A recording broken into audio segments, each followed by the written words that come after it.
for the most part, right, we know that Aussie pairs have been bearish. We are still, potentially expecting eventually a move to that D extension. But you're starting to, when you start to look at your stochastics across the board, especially from your daily time frames, you're starting to see some shifting going on, right? So possibly maybe even a move up to retest, right? We don't know. We'll see.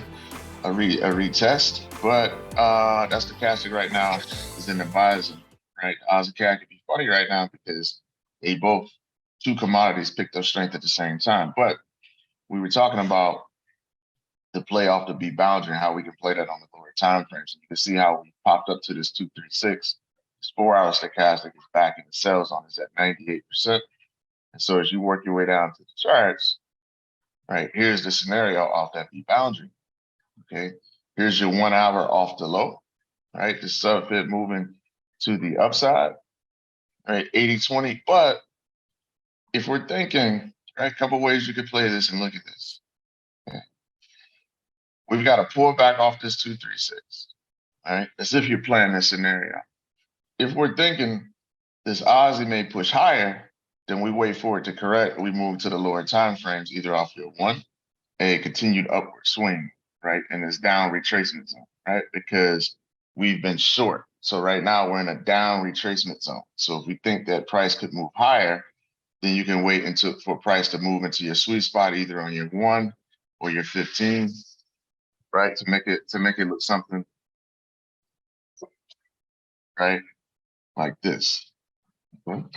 So when price can come down in your zone, okay, and you hold, right, and we create that higher low, then we may get a continued move up on this AUDCAD. Okay, but definitely use additional confirmation. Be patient with it, because we saw both of these commodity currencies gain strength.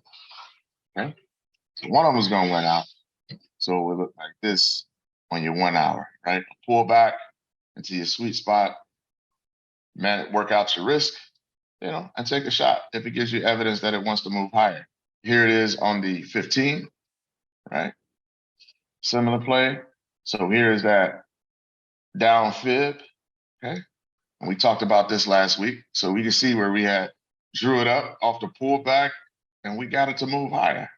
Okay, so you can see that it completed that ABCD wave, and now we have another wave sequence, right? So we can see prices correcting out of our 80-20 zone, right? Doesn't matter the time frame, it happens. And so on this 15-minute chart, if it pulls back to this zone, that's a 25 pip stop, 70 pips to that 1.618 extension on this fib running to the upside. And then if you chase that 382 off of that larger fib that's running to the downside, then that's 104 pips there. Okay, so that's a possible setup. If not, if it wants to make that shallow retracement play, right, off this 236 and move to that 118, 127 zone for a potential 80-20, it is going to stop you out. It's going to stop you out potentially, and then you wait for it to move down, right? Then we're in that traditional 80-27, right? And you can play it like this every single time if you want to, right? But that's that on the AUDCAD. Any questions?